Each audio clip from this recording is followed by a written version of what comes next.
foremost, you're an entertainer. Yeah. And I remember looking, because like we know a bunch of the same people, and I remember looking at your Instagram like a few years ago and be like, oh my god, this is the coolest person ever.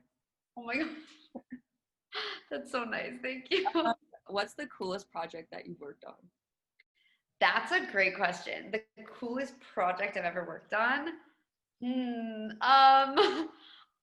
One that comes to mind would be like working for the Hollywood Reporter during TIFF. So I got to walk A-list celebrities to their interviews. That's sick. It was just last September. Also super fun, I guess I would say. Well, definitely super fun, Family Feud. That was. Yeah, that's when I was like, okay, this girl's so bright. I need to meet her. Oh, so sweet. I love that. MMVAs was a huge one for me. I've been watching them like every year growing up, and then I got to perform in them, and like I made it onto the red carpet, and I got. Hey, you go, girl. So a bunch of like random pieces that just like came into my life that I'm so grateful for. That's how it starts. Yeah. Who's like your favorite person that you've met? Favorite person I've ever met? A big one up there is Alessia Cara, because yeah, I saw that. I was in her music video in 2016, but I didn't meet her. Oh. Yeah, and I was like, okay, now it's on my life goal. It's one of my life goals to meet her. And so when I performed in the MMVA's 2018 is when I met her on the red carpet, and I was like, I'm in your music video, and like it was such a great interaction, and she was so sweet, and we got a picture, and I have a video of me talking to her.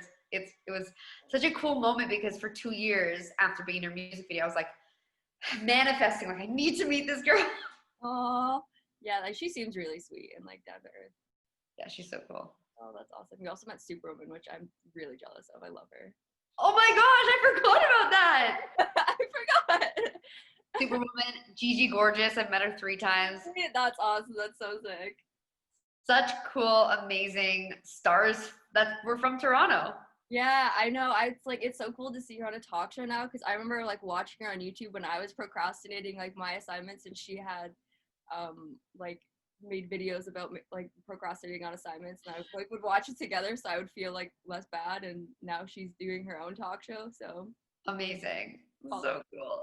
Amazing. What motivates you? I love that question. You have such great questions. What motivates me? It's just feeling passionate about what I'm doing, whether that's choreographing or I'm just like talking the same, like I'm talking to myself. What really motivates me is like bringing energy to others. So like if that was audience coordinating, if that was choreographing, if that was like dancing at bar mitzvahs, if that was like doing whatever I'm doing, I love just like spreading love and sunshine. Like, ew, me too. I love that. I needed it. It's been a rough couple weeks, so I needed your sunshine here today. Oh, same with you. I'm really excited for this one.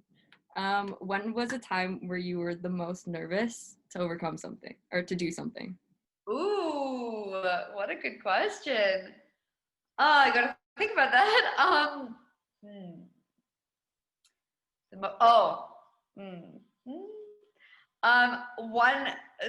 Okay. I'll bring up 2 stories. Okay. One of them, I wanted to be a professional cheerleader. That was a big goal for me. I did all-star cheer for like yes. Yeah. And I auditioned for the Argos, the Raptors, the Blue Jays. Like I got all these no's. Quarantine happens. So like, year after year, all these no's. Yeah. And that's an explanation of like, I mean, for every audition, I was so nervous because I wanted it so badly. But then the Toronto Rock team, this girl that I met like once, I had her on Instagram and she posted about it. And I was like, we have a lacrosse team? And it ended up being the best cheer team for me. Another time that I was nervous was when I first got the job as an audience coordinator at CTV. I was like, hold on, this is someone's career? what is this job? Like, and I wanted it so badly, and it ended up being like, it's my dream job at this point. And I was so nervous, like starting that job. I've been a backup for a year and a half. So like taking over that big job, Yeah. that was also a Holy big pressure. part that I was really nervous for, but it ended up like being the best thing ever. That's awesome. Oh, that's great. Yeah, I love hearing stories where it's like, oh, I was so nervous, but it was the greatest thing ever. That's like something with me. It's like I can kind of tell if I'm gonna do something. If I'm really, really anxious, then it's usually gonna turn out really well. It's getting out of your comfort zone. It's Yeah, pushing yeah. through You have to I think it's what's the quote? It's like life starts when you move out of your comfort zone. right. Like this is something that's like totally out of my comfort zone, but I'm forcing myself to do it, and it's like, Good for you. yeah, not letting it stop me this time. Good. How has performing and entertaining impacted your well-being? I love that question. What a great question. So dancing since I was 4, training as a competitive dancer all the way to grade 12. And then in high school, I was in the dance program, and I was in a professional dance program in grade 12. And then I did like George Brown for event planning. And then in 2015, I graduated, and I was like, I was already doing little gigs within school, and I was like, let's go part-time, full-time. So I just like got out into the world and did so many different things. And I'd say the past 5 years for me, I really feel complete as like a performer, as like a dancer, the title dancer. It's felt incredible. Like it's such a strong like confidence that I have from training as a dancer my whole life to then go out and do it professionally. Like it's just been such a fulfilling 5 years of being a dancer. Now I'm like a host and choreographer, and I've kind of like transitioned naturally to the next kind of like phase of entertainment. But yeah, being a dancer for 5 years professionally, and since I was 4, how it's impacted my well-being, confidence. Like, I don't know what they say, how many hours it takes to be an expert in something. It felt so good that I had this big, 20 years of training behind me to then go out into the world and do it. So that confidence was instilled in me, just to have that as a skill, as a confirmed, I can do this. And yeah, just like building up who I am, my personality. As an entertainer, like your look and kind of thing. And I was like, I just want to wear bright clothes. Let's go. I was embarrassed about my curly hair for like 10 years. Yeah. So like, there's been different pieces along the way that I've like figured out of like, that piece of me, different sides of me. But like, as an entertainer, as a dancer, when I'm dancing on stage or like doing what I do, I just feel on top of the world. Like it's, Girl, you're making like my hair stand up because I dance, so I feel you. right? Yeah, for the like right before quarantine, I had 7 jobs, but I loved them all. Like I didn't want to not do any of them. I was choreographing 4 shows. I was teaching Zumba, I was dancing at bar mitzvahs, and I was leading trips. And then I was an audience coordinator for CTV. So doing all those things, like I was on top of the world. So for my well-being, like I just felt so happy. I was so fulfilled because I was doing everything I'm skilled for, and I was loving to like doing. And I felt like I filled my cup. How has quarantine like affected all of that? Yeah. So I was on a roll. I was like, these are 7 jobs. Like I have so much lined up. And then everything I do is so in person. That's why I loved it. And that's why it's all gone. So quarantine, summer was great. Family time and like out and about, like in the sunshine and whatever. I knew September would hit me hard, and like I didn't really have much going on in September, so I was like pretty rocky, like mentally. But all of a sudden, October, November, December, I've been busier than ever. I have 4 part-time jobs, and I'm volunteering, and I'm taking a course, and I'm running my own podcast. And like, yeah, you so go. I'm glad to be back to being busy because I thrive in a busy environment. But I've learned just like more to implement more self-care in general, and like just finding the balance. Yeah, I mean, I've been self-care has like kind of been like a priority and like something that's been pushed as a priority for me like since I was really really young. And so I mean when all of this hit, like when the whole pandemic and quarantine and everything hit for me, I was kind of like, hey, well, I have all these resources, like I kind of know what to do when everything kind of gets rocky, so I kind of want to share this with the world and kind of help people if I can, because like So it's nice. kind of like, hey, it's like my time, like this is like the worst time in the world, it's my time now. Get it, girl. What have you been doing? Well, I've been doing this. I've been at school trying to survive. And I've been teaming up with other organizations, kind of sharing my story here and there. I've also been doing therapy. Good for you. I love how open you are about all of this, and that you're like, okay, I have the resources. How can I help and share? That's what I like about social media is that yeah, there's a lot of like, yeah, everyone posts highlights and whatever, but we have a platform, we can post anything we want. And mental health is being talked about more and more and more Yes. because of social media, because we have these platforms that we have it at our fingertips. It's up to us. And people are sharing their stories, people are sharing resources, people are having like bringing it up in conversation more than ever, and it needs to keep going. Yeah, for sure. It needs to keep going. It can't stop. It cannot stop and has to be brought to the forefront. Yeah, yeah. We have the internet now to share and to help. Yeah, we have the internet now. Come on. How do you stay positive? I love these questions. It's really okay. The sentence that like changed my life that I heard was anxiety comes from thinking about the past or the future. Mm-hmm. Do you agree? Yes, only because I'm anxious all the time. When I heard that sentence, I was like, okay, hold on a second. That's opening my eyes times 1,000 because instead of being frustrated with the past and nervous about the future, Yeah.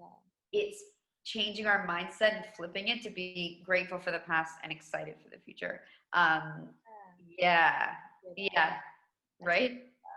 And I'm really lucky that like I've done a lot of reflection. I'm actually in like a mindful manifestation course right now. We've done a lot of reflection on like our upbringing and our mindsets and everything. I realized my parents worked really hard to flip our mindsets from the start instead of complaining and this is negative and no, no, no. It was okay, like how about this? Okay, can we think this way? Like, so having that ingrained has been so key. But people who don't have it ingrained need to work harder. But it's flipping the narrative instead of, oh, it's so gross and cold outside. I'm so glad we live in Canada to have 4 seasons. Yeah, no, So glad. that's like I did mindfulness as part of therapy, and so I kind of had my mind change like that. Also about like looking on the positives and like focusing on the positives instead of the negatives, and that just like changed my entire life. Wow. Also like in regards to anxiety, like the what ifs, like if you think, oh, what if this is gonna happen, like, and if you think about the negative thing, but it's like, hey, what if something positive also happens? It's like thinking about that. Right. Yeah. And it's hard sometimes. It's sometimes easier to sit in the negative and it can take over. One negative comment can, whether it's in person or online, can take over your brain instead of 100 positive comments. Like for example, I'm on this dating show and I'm like watching episodes and I'm like, why did I say that? Why did I say that? Why did I say that? Yeah. And I'm flipping it to I'm proud of myself. You're on a TV show, girl. And she looks fine too, I must say. Oh, thank you. And I've been overthinking and I'm like, why did I say that? I can't believe I said that, blah, blah, blah. But I have to flip it to I'm proud that I was so courageous. Yeah, you should be yeah, exactly. Keep focusing on that. You should be proud that you're courageous. I'm proud that you're courageous. Thank you. Everyone else I'm sure is very proud of you too. Just keep thinking of that. So, like yeah. Thank you. Yeah. I love that you experienced like in therapy of like it changed your life of like flipping to the positive. It is so key. It's being so grateful. It's changing. It really there's so much to be grateful for. Like it's instead of I have to make breakfast. I have food in the fridge. I can afford food. I'm giving myself nutrition, like just everything. Yeah. You can flip to the positive, and we need to look at life that way. Otherwise, the negative will pull us right down. Absolutely. I actually just took a course as part of another course that's kicking my ass, but I took a course that was being offered by Yale. That was the science of happiness and well-being, and it was really cool. And they actually talked about like savoring and gratitude. That were like the two like first things that they introduced on how to be happier, and not to focus on material things and like stuff like that. And it was like a lot, like some of it I kind of knew already, but it was like yeah. What else did you learn in that course? That's so cool. Yeah, it's really cool. There's a lot of really cool stuff about psych. I mean, psych is a program that you either have to love it or hate it, and I'm lucky that I love it. Like I find it so interesting. I find it so fascinating. Um, but yeah, so it was like, and like, well, what we had to do, like the homework wasn't like readings and like writing. It was all like tracking your happiness. So like you had to measure your happiness on a scale at the beginning and then at the end. And you had to like for the last like assignment you had to like focus on one like rewirement, which is um like one of the things that like we talked about. And so I chose savoring, and you had to practice it for 4 weeks. I didn't do it for 4 weeks. I didn't have time, sorry. But savoring actually became something that like I just started to do like without even realizing it, so that's why I chose it. So yeah, I love that. it's a really, really cool course. It was really cool. Wow. Yeah, the professor was Laurie Santos, who's the woman who came up with the Happiness Lab podcast. Amazing. Yeah, it was really cool. Plus, like, I get to milk and say that I took a course at Yale. So, Yeah, that's so cool. how do you practice self-care? Love that. Yes. To tell you the truth, my 5 years of like running around the city, building my 7-page resume, I didn't do self-care. I didn't. I was an extreme extrovert, and I was just out from job to job to job to job to friends to event. Like it was crazy. So only during quarantine I've implemented self-care, and it's been incredible. So with the course I'm taking, we have to do pre-recorded yoga, meditation, and journaling every morning. So, and I want to take my mom's fitness class. She teaches on Zoom 7 days a week, and she goes from 9 to 10. So I've been getting up at 8:15, 8:20, doing the yoga, meditation, journaling. I put a candle on, and then I take my mom's class, and that morning routine is so refreshing. Yeah, just that time you take for yourself. Yeah, it's so beautiful. I get that like if I'm at school, I'll like take that time to stretch, because that's like my self-care for me. I mean, you're getting up at 8:15. I went to bed at 5 in the morning, so Oh my gosh. I'm the first nocturnal human. So I have like a gratitude journal good. that I write in. I read. I never had time to read. So, and like maybe once a month I'll take like a hot bath and like watch Netflix. Like it's been so refreshing to do these subtle things, but like especially during quarantine, they are so needed. Yeah. So that's what you're saying. You stretch? Yeah, I stretch. I'll just break out in the splits in the middle of the student center. Nice, nice. I love it, and like the warm up and everything. Yeah. So nice. Do you do anything other self-care practices? I mean, it's kind of just like having that routine at night, and like stretching too. You're gonna get me started. Yeah, that's like it's kind of like the main thing, and just like focusing on my eating is like a form of self-care. Absolutely. Like focusing on that and making sure I'm eating, and catching myself when I'm not. Yeah. That's Yeah. so good. I try and have 3 full water bottles a day. I have a water bottle over here. I need to work on that. I have to work on my drinking and my drinking water and my sleep for sure. Try 3. Try 3 full water bottles. It's so good for you. My bladder's already tiny as it is. And sleep. So you go to bed at 5? Is that normal? I want to say no, but for me it kind of is. Oh my gosh. So how much sleep do you get? Like none. I mean, I'm in final season, but I also like I struggle with insomnia sometimes. The worst I've done was at when I was at Humber, my first semester of like my first finals, and I stayed up 42 and a half hours. Yeah, don't do that. What? Don't do that. I don't recommend it. Oh my gosh. Yeah, I wasn't hallucinating, so I didn't like have to go to the hospital or anything, but it was just like there was like another time before that too when I was getting my medication. I'm on medication, so when I was getting that sorted out, I remember I don't remember exactly when it was. It was, I think it was like the second half of winter break, and within 3 days, so 2 nights, I got 3 hours and 20 minutes of sleep, and I literally tried to sleep and I couldn't. Oh my gosh. Yeah, and my mom she took me to Bayview Village the second day because she was like, you can't sleep, like you need to stay up the whole day. And I remember like my body and like my brain and nervous system felt like totally awake, but my body just was like so tired, and it was like I felt like a zombie. It was awful. Wow. Yeah. Oh, wow. Yeah. Yeah, sleep is so important. No, I know, but my brain just is like, as soon as I hit the pillow, oh my god, we're wide awake again. Wow. Yeah, but like during the day, I can sleep no problem.